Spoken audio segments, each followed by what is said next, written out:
मकर संक्रांति के इस पावन और ट्रेडिशनल पर्व पर घर घर में बहुत सारे व्यंजन बनाए जाते हैं जिसमें तिल का बहुत ही महत्व है। तिल से चिक्की, तिलकुट और लड्डू तो विशेष तौर पर बनाए जाते हैं जो खाने में स्वादिष्ट और न्यूट्रिशन से भरपूर होते हैं। तो चलिए आज हम बनाएंगे बिना मावा और बहुत कम घी से तिल मूंगफली के लड्डू। तो मेरे सभी प्यारे व्यूवर्स को मकर संक्रांति की बहुत सारी शुभकामनाएं। Hello friends, welcome to my channel Indian recipe with Archana में आपका बहुत बहुत स्वागत है। तो आज हम बनाने जा रहे हैं तिल गुड़ और मूंगफली के बहुत ही स्वादिष्ट लड्डू। तो इसके लिए हमने यहाँ लिया है सफ़ेद तिल जो 150 ग्राम है, मूंगफली जो 125 ग्राम है, आप चाहो तो इसे भी 150 ग्राम ले सकते हो। 50 ग्राम के करीब हमने यहाँ मिक्स ड्राई फ्रूट लिए हैं। 50 ग्राम यहाँ हमने डेसिकेटेड कोकोनट लिया है और इन्हीं चारों चीज़ों के रेशो के हिसाब से हमने यहाँ 300 ग्राम गुड़ लिया है। गुड़ आप अपने स्वाद के हिसाब से थोड़ा कम या ज़्यादा कर सकते हो। तो सबसे पहले हम भून लेंगे तिल को। गैस की फ्लेम लो रख करके ही इसे हम भून लेंगे। तिल जब तक के फ्लफी होने लगे, हल्का होने लगे, तब तक हम भूनेंगे। इसमें हल्की सी चटकने की आवाज़ आने लगेगी।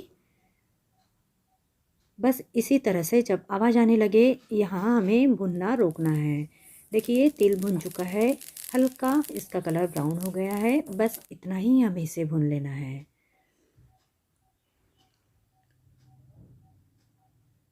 तो तिल भुन करके तैयार है, इसे निकाल लेते हम अलग से प्लेट में। और इसी सेम कढ़ाई में हम भुनेंगे मूंगफली। मूंगफली भूनते समय इसे हम छिलके उतरने तक भुनेंगे और हल्का सा इसका कलर ब्राउन हो, इतना ही हमें इसे भुनना है। तो लीजिए यहाँ देखिए छिलके उतरने लगे हैं। बस 1 मिनट और इसे चला लेते हैं। हल्का कलर इसका ब्राउन होने लगे उस समय तक के भूनकर हम इसे अलग निकाल लेते हैं। अब इसके बाद हम भुनेंगे ड्राई फ्रूट्स।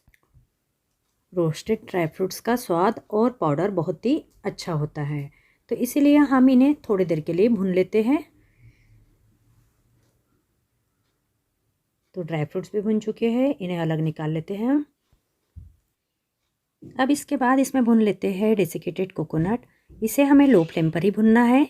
इसके कलर में बिल्कुल भी चेंज ना हो, इसका विशेष ध्यान रखना है। डेसिकेटेड कोकोनट को जब हम भून लेते हैं तो लड्डू की सेल्फ लाइफ काफ़ी बढ़ जाती है। तो बस इतनी देर हमें 2 मिनट के लिए इसे हमने भून लिया है। अब इसके बाद हम सारी चीज़ों को दरदरा पीस लेंगे। सबसे पहले मूंगफली के बीजों को देख लेते हैं, काफ़ी ठंडे हो चुके हैं। इन्हें पूरी तरह से ठंडे होने पर छिलके उतार कर इस तरह के मोटे तार वाले झारे से हम इसे छान लेंगे। इससे आसानी से इसके छिलके उतर जाते हैं। यहाँ तिल भी लगभग ठंडा हो चुका है। इस तिल में से 4 से 5 चम्मच हम तिल अलग निकाल लेंगे। इस तिल का हम बाद में इस्तेमाल करेंगे। तो यहाँ हमने तिल अलग कर लिया है। अब इस तिल को भी ग्राइंड कर लेते हैं। इस तिल को देखिए इस तरह से दरदरा पाउडर हमने ग्राइंड कर लिया है। अब इसके बाद मूंगफली के बीजों को भी ग्राइंड कर लेते हैं। इन बीजों में से थोड़े से बीज हम अलग निकालेंगे, क्योंकि इन ग्राइंड की हुई चीज़ों में जब थोड़ा क्रंच लाना हो लड्डू में, तो इस तरह के खड़े मूंगफली और तिल जब डालेंगे तो बहुत ही टेस्टी लड्डू बनेंगे। मूंगफली के बीजों को भी अच्छी तरह से ग्राइंड कर लिया है। अब इसके बाद हमें ग्राइंड कर लेना है ड्राई फ्रूट्स। ड्राई फ्रूट्स पूरी तरह से ठंडे होना चाहिए, नहीं तो इसका ऑयल छूटने लगेगा। तो चलिए इसे हम दरदरा सा पीस लेते हैं। ड्राई फ्रूट्स का दरदरा पाउडर बनकर तैयार है, प्लेट में अलग निकाल लेते हैं।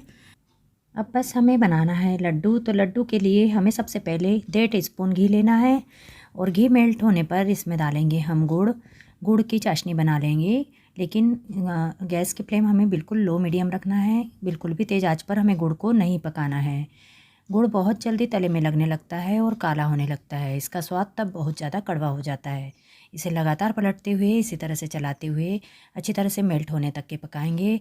जब यह मेल्ट होने लगेगा उसके बाद इसमें हमें डालना है 2 टीस्पून के करीब पानी।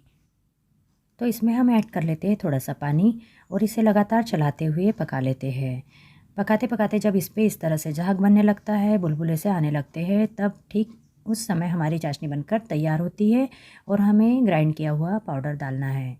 इसके बाद इसमें हम ऐड करेंगे डेसिकेटेड नारियल, अलग से निकाल कर रखा हुआ तिल, मूंगफली के बीज। अब इन सारी चीज़ों को हम अच्छी तरह से मिक्स कर लेते हैं। गैस की फ्लेम अभी भी हमें लो रखना है। इसे बिल्कुल धीमी आंच पर ही हमें 2 से 3 मिनट के लिए पकाना है। आपने चाशनी में कितना पानी ऐड किया है उस हिसाब से इस पेस्ट को हमें पकाना है, जब तक कि इस तरह से कढ़ाई से यह पेस्ट अलग होकर के टाइट ना होने लगे। जब इस तरह से टाइट होने लगे उसी समय हमें इसे गैस से हटा लेना है। यहाँ देखिए हमने अच्छी तरह से इसे मिक्स कर लिया है। पेस्ट कढ़ाई छोड़ने लगा है। अब गैस की फ्लेम कर देते हैं ऑफ और इसे निकाल लेते हैं प्लेट में। प्लेट में इसे हमें थोड़ा फैला के रखना है। बस इस तरह से स्पून से इसे हम थोड़ा फैला लेते हैं। यहाँ देखिए स्पून पर बिल्कुल भी पेस्ट चिपक नहीं रहा, इसका मतलब यह बहुत ही अच्छी तरह से पक चुका है। लड्डू का मिश्रण बिल्कुल बनाने के लिए तैयार है। अब यहाँ गुनगुना सा ही हमें इस तरह से लेकर के लड्डू बना लेना है। सर्दियों के मौसम में इस तरह से न्यूट्रिशन से भरपूर लड्डू हमारे स्वास्थ्य के लिए बहुत ही फायदेमंद होते हैं। कम से कम घी में बने हुए यह लड्डू बहुत ही सुपर सॉफ्ट और स्वादिष्ट होते हैं। हमने इन लड्डुओं को बनाते समय इसमें मूंगफली के बीज और नारियल बूरा लिया है। इससे एक लड्डू में हमें 3 तरह के फ्लेवर मिलेंगे। मूंगफली की चिक्की और नारियल लड्डू का स्वाद इस एक लड्डू में हम एंजॉय कर सकेंगे। तो यहाँ देखिए साबुत तिल से कोटेड हमारे लड्डू बहुत ही बढ़िया बनकर तैयार हो रहे हैं। तो फटाफट से हम इन लड्डुओं को बनाकर तैयार कर लेते हैं। तो लीजिए यहाँ स्वादिष्ट से तिल मूंगफली गुड़ के लड्डू बनकर तैयार हो गए हैं।